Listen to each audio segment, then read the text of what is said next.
নমস্কার বন্ধুরা, কেমন আছো তোমরা সবাই? আশা করছি সবাই খুব ভালো আছো, সুস্থ আছো আর সাবধানে আছো। আজকে তোমাদের নিয়ে যাব বীরভূমের সৃজনী শিল্পগ্রাম দেখাতে। নামটা গ্রাম হলেও এই জায়গাটা এত সুন্দরভাবে সাজানো গোছানো যে এটা শিল্পপ্রেমী ও পর্যটকদের জন্য একটা আকর্ষণীয় স্থান হয়ে উঠেছে। তো চলো আজকের ব্লগটা দেখতে থাকো।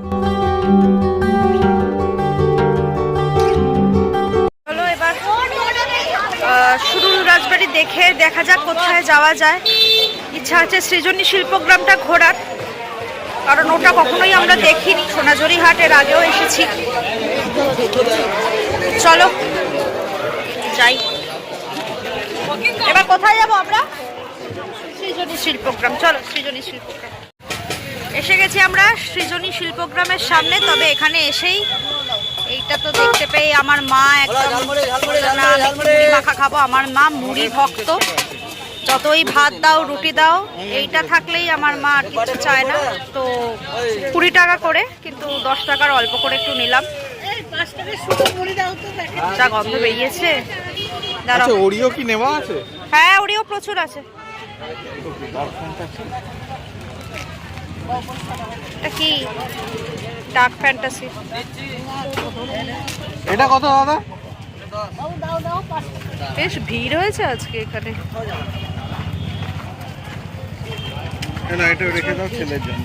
এগুলো সব ওখানে গাড়িতে দিয়ে দাও, আমি এখানে দাঁড়াচ্ছি। চলে এসছি সৃজনী শিল্পগ্রাম।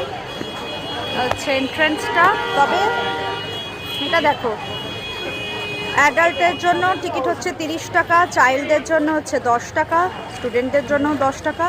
স্টিল ক্যামেরা যদি তুমি নিয়ে আসো ক্যামেরা, তাহলে তোমাকে 50 টাকা করে দিতে হবে ফর পার্সোনাল ইউজ। আর যদি ভিডিওগ্রাফি মানে তোমার ভিডিও প্রফেশনাল কোনো ক্যামেরা নিয়ে আসো, সেটার জন্য দিচ্ছে 1000 টাকা। আর ভিডিও শ্যুট ফুট এসবের জন্য দিচ্ছে 2000 টাকা। বুঝতে পারছো? সবচেয়ে সুবিধে হচ্ছে এই মোবাইল জিন্দাবাদ একদম। কি সুন্দর দেখো, এটা প্লাস্টার অফ প্যারিস। অপূর্ব শিল্পকার্য, দারুণ লাগছে। এগুলো দেখো, ও ফাটাফাটি।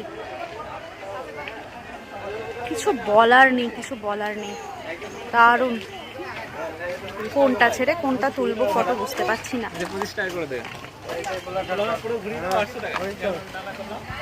কি সুন্দর দেখো। দেখো গাছের ডাল দিয়ে কি সুন্দর কেটে সুন্দর স্কাল্পচার করেছে। দেখো দারুণ, কি সুন্দর কারুকার্য। সত্যি শিল্পীর একদম সত্যি কি অপূর্ব না? সৃজনী শিল্পগ্রাম এটি ইস্টার্ন জোনাল কালচারাল সেন্টারের একটি অংশ। এখানে বিভিন্ন রাজ্যের ঐতিহ্যবাহী শিল্প, কারুশিল্প আর তাদের জীবনধারাকে তুলে ধরা হয়েছে। এখানে কুটির শিল্পের প্রদর্শনী, হস্তশিল্পের কর্মশালা, লোকনৃত্য, বাউল গানেরও কিন্তু আয়োজন করা হয়। চলো আস্তে আস্তে ঘুরতে থাকি। আমি তো যতই দেখছি ততই মুগ্ধ হয়ে যাচ্ছি। ঠিক প্রকৃতির মাঝে এত সুন্দর করে এখানে সাজানো গোছানো। এই দেখো গণেশ মূর্তিটাকে দেখো, পাথর দিয়ে কেটে কি সুন্দরভাবে বানিয়েছে।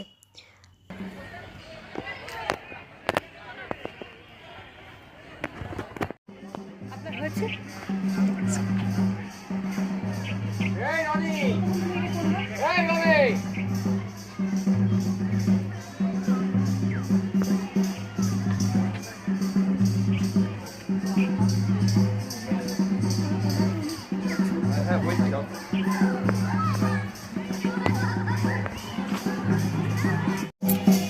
বোলপুরে আসবো আর এই সাঁওতালি নাচ দেখবো না, তা কি করে হয়? আহা হা হা, শুনলেই মন ভরে যায়। দারুণ দারুণ দারুণ দারুণ। পৌষ মেলায় যাবো। এখানে দেখো, এখানেও হাট বসেছে ভেতরে। ব্যাগ, কুর্তি, হার, এইসব কালেকশনগুলো তো পাওয়াই যায় না। এগুলো পুরো ইউনিক কালেকশন। এখানে যেমন আছে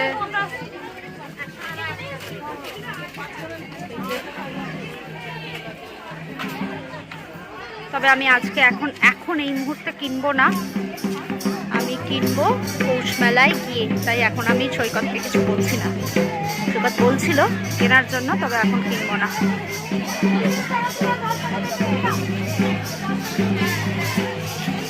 চলো, গেঞ্জি দেখবে নাকি? গেঞ্জি দেখবে? হ্যাঁ, বিকেলে। তাঁতি তাঁত বুনছে, কিন্তু মানুষটা নকল, অপূর্ব। আর এদিকে সাঁওতালি নাচ চলছে চারিদিকটা না। এই সাঁওতাল নাচের জন্য, এই আওয়াজের জন্য পরিবেশটা একদম তো পুরো অন্য রকম হয়ে গেছে, দারুণ লাগছে।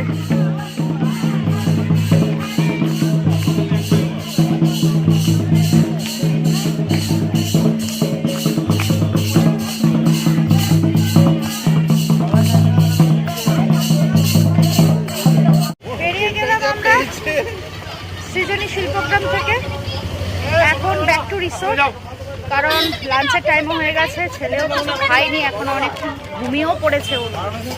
ওই মা ওকে নিয়ে রয়েছে গাড়িতে, আমরাই একটু জাস্ট এসেছিলাম ঘুরতে। তো খুব ভালো লাগলো। পুরোটা ঘোরা সম্ভব নয় একদিনে, যা দেখলাম বিশাল জায়গা নিয়ে, বিশাল এরিয়া নিয়ে, পুরোটা দেখা সম্ভব নয়।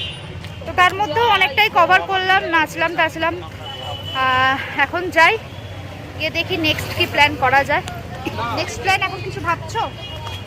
রিসোর্টে গিয়ে ওই সোনাঝুরি হাট পৌষ মেলা তো আমি আর ও যাব, কিন্তু সোনাঝুরি হাটটা দেখছি।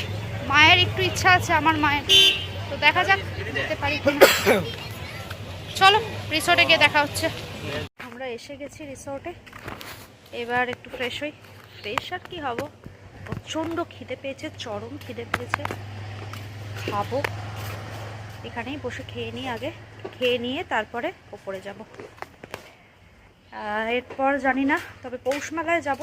তবে সোনাঝুরি হাটটা মনে হচ্ছে আজকে আর হবে না, কারণ একসাথে এত কিছু পারবো না। তোমরা খেয়ে নাও আর ছেলেকেও খাইয়ে দাও। হ্যাঁ, মারা আগে খেয়ে নিক। হ্যাঁ হ্যাঁ হ্যাঁ। মিকো, মিকো ঘুমো বসে, একটু ভাতু খাবে? তোমার দই এনেছি, দই এনেছি, দই। চলো লাঞ্চ আবার দেখা হচ্ছে।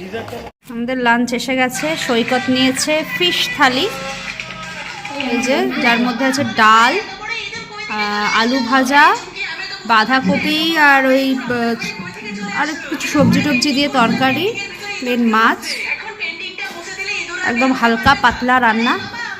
আর আমি নিয়েছি ডিম থালি, আর এই আলু সেদ্ধটা নিয়েছি, এটা মিকোর জন্য নিয়েছিলাম, মিকো খায়নি, তাই জন্য এটা আমি নিয়ে নিয়েছি। চলো স্টার্ট করো। আর এদিকে মিকো রাজা মোবাইলে দই ভাত খেলো, আর কিচ্ছু খেলো না, মোবাইলে রয়েছে, মোবাইল ভক্ত। আর এই যে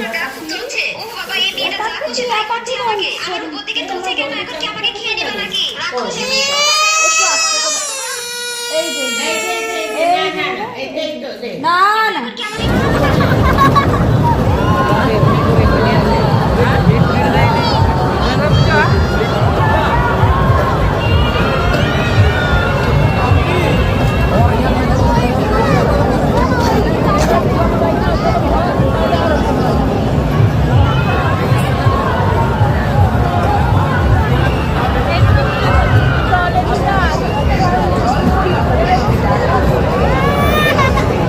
পরে ওখানে চালাবো, রিক্সা মেলা বিয়ের বাড়িতে।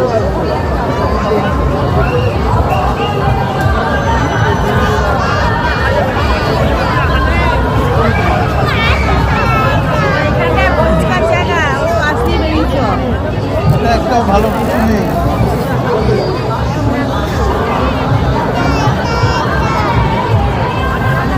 বাসি নাকি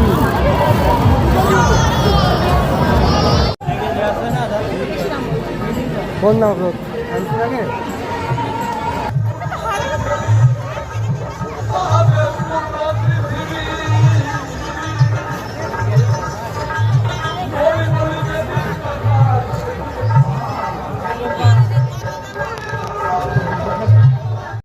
রিসোর্টে চলে এসেছি আমরা। এলাম প্রায় তখন 8টা বাজে। প্রচণ্ড ঠান্ডা, আর যেহেতু এই জায়গাটা একটু ফাঁকা ফাঁকা, তো মানে আরও ঠান্ডা বেশি, মানে পারা যাচ্ছে না, মানে গায়ে কাঁটা দিয়ে উঠছে। আর পৌষ মেলা তো তোমরা দেখলেই, প্রচণ্ড ভিড়, আরও বলছে রাত যত বাড়বে, সারা রাতের একটা মানে ওদের প্রোগ্রাম, তো সারা রাত ধরেই নাকি মেলা চলে এবং রাত যত বাড়ে তত ওদের ভিড়ও হয়।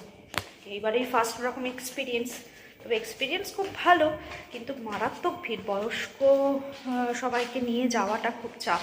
তো যাই হোক, এখন আমি নামলাম, একটু রেস্টুরেন্টে যাব, ওখানে আমি করে একটু জল গরম করতে দিয়েছি, ওটাই নিয়ে আসতে যাব। চলো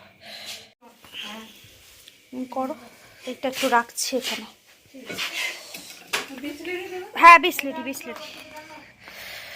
এই যে রাত্রির রিসোর্টটা দেখো, আমি আর এদিকটা হচ্ছে রেস্টুরেন্ট। আমরা আর এখানে আসছি না, আমরা ওপরেই খাবো নিজেদের রুমে। এসে একটু কফি টফি খেলাম, খেয়ে একটু ফ্রেশ হলাম। সকাল 5টা থেকে চলছে এক টানা কন্টিনিউয়াস। তো ফ্রেশ হয়ে এবার ডিনার করব। আজকে ডিনারে হচ্ছে চিকেন, রুটি, সিম্পল একদম। চলো জলটা গরম করে নিই। হয়ে গেছে, ফ্লাস্কে জল নেওয়া, একদম ফুটন্ত গরম জল নিয়ে নিয়েছি। তবে পৌষ মেলায় আসলে অলওয়েজ সকালবেলায় দুপুরের দিকটায় এসে ঘুরে যাও, সন্ধ্যের দিক থেকে মারাত্মক ঠান্ডা। আর সবচেয়ে বড় কথা হচ্ছে ঠান্ডার সাথে সাথে প্রচণ্ড ভিড়, মানে দাঁড়ানো যায় না। কিছু কিনবো যে মানে একজনের উপর একজন ঠেলে দিচ্ছে। আর আজকে বিশেষত ছুটির দিন, 25শে ডিসেম্বর, তো ভিড় তো তার জন্য আরও বেশি। চলো এখন রুমে যাই, গিয়ে একটু বসি, ডিনার দিলে ডিনারটা করে শুয়ে পড়বো। আগামীকাল আমরা কঙ্কালীতলায় যাব, সেখানে পুজো দেব। তো নেক্সট ব্লগে সেটা অবশ্যই দেখবে। আজকের মতন ব্লগটা এখানেই শেষ করছি। যদি ভালো লেগে থাকে অবশ্যই চ্যানেলটাকে সাবস্ক্রাইব করো, লাইক করো, কমেন্ট করো কেমন লাগলো জানিও অবশ্যই। আজকের মতো টাটা, শুভরাত্রি।